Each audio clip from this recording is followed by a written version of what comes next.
Good stuff from Mr. Joey Hyde, everybody. Joey, I know I was reading about you earlier, and I know you grew up in Michigan, and you loved rock, and your father was a big influence with you. He got you into country music. So from going to Led Zeppelin to Merle Haggard, I mean, what was that like in your life? That probably was really hard. It actually was really easy. I played in a couple rock bands back home, and I played in one in Nashville too. And I was writing for all those bands, and the whole time I was writing for the rock bands, I was writing these love songs and these relationship songs and these story songs, storylines. And when I, moved to Nashville, I started playing down on Lower Broadway and all the honky tonks, and it was, hey, gigs Tuesday, learn these 60 songs, and it was anything from Hank to, at the time, Eldine, like She's Country was kind of like the hot thing down there.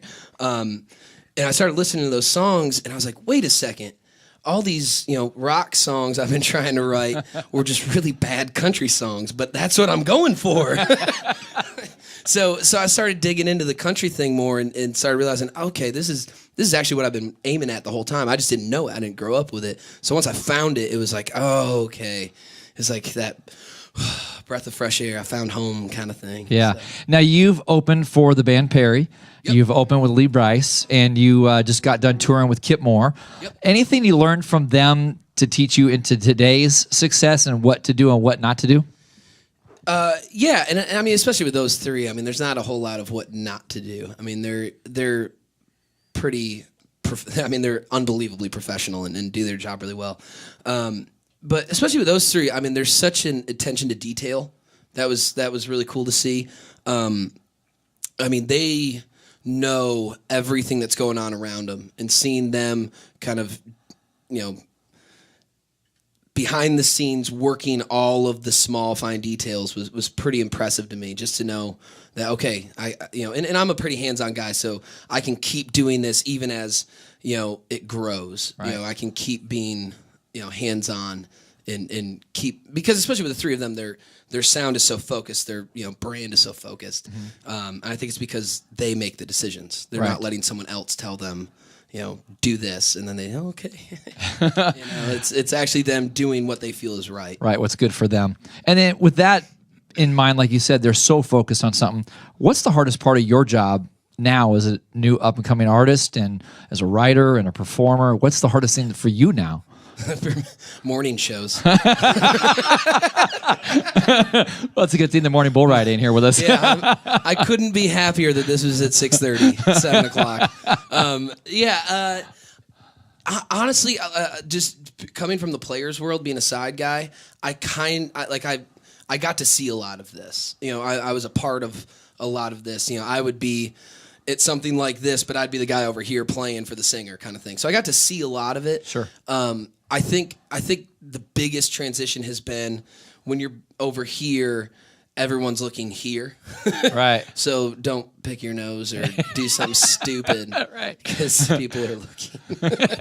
You can't really hide when you do it. No, it's only you and that guitar, so it's fun. Yeah. We got the Swan Brothers coming up for a big show up here, and we're excited to hear that new music. We just added that song, so congratulations to you and them. Yeah. Yeah, and they sing it pretty good. What do they call that? Mailbox money now? Not now, later. Soon hopefully. Down the road. Right on. That's cool. Well, being a songwriter like you are and working with Sony and publishing, is there a time when you sit down to yourself, because it always amazes me how you guys can take a thought from such simple things and put it on paper and make it sound so amazing. What do you do today to make yourself stay on top of your game? But also, do you think yourself, I'm going to write this song for George Strait or Aldine or the band Perry? How do you do that? I think there's a lot of different approaches. I think it depends who you ask and what day it is and what side of the bed you woke up on and what pant leg you put in first. But most of the writing I do is co-writing, so I'll have another person or two in the room with me, and some days I walk in and I'm just feeling it and I'm hot and I'm writing 80% of the song, but then most days someone else is hot and I just sit back and go, yeah, dude, let's do that. And I'm just the coach in the corner going, yeah, keep shooting, LeBron, let's do it. Right. I guess not LeBron, he just lost, but Duncan. yeah, keep shooting, Leonard. But yeah, I mean, it just depends on the day. Sometimes we'll go in, and I write a lot with a pretty close knit group of dudes in my group, all younger dudes that are kind of coming up together. But sometimes we'll get together and say, all right, let's write one for Joey today, and let's make it count and make the record. And some days we're like, nope, I don't want Joey to sing this because someone else will sing it better. It just depends on the day. Do you have a song that you've written for somebody you're like, this is gonna be? I'll use Aldine as an example, or Florida Georgia Line. This is a song for them. But then you realize what kind of a song it is, and you're like, man, I got to hold on to this for myself. Have you done that before? Actually, kind of. The next song that I'm going to play is my single called Get It On, and I wrote it. So me and my buddy Ryan Hyde, who I write with all the time, I actually wrote later on with him and another friend of ours, but we write every Monday when I'm in town. And we were writing with this guy, John McLaughlin, who wrote Get It On with us. And John was a kind of piano pop artist. So we kind of did our research on him, and we're like, okay, we're going to write a piano pop song today, and we're going to write for John.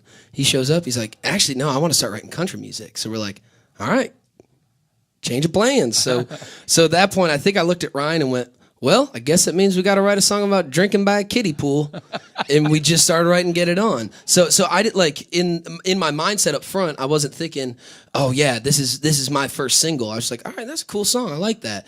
And so my publishing company got the song to I think it was to one of Luke Bryan's people, and they put it on hold for Luke, and then they took it off hold. Putting it on hold means like he might want to cut it.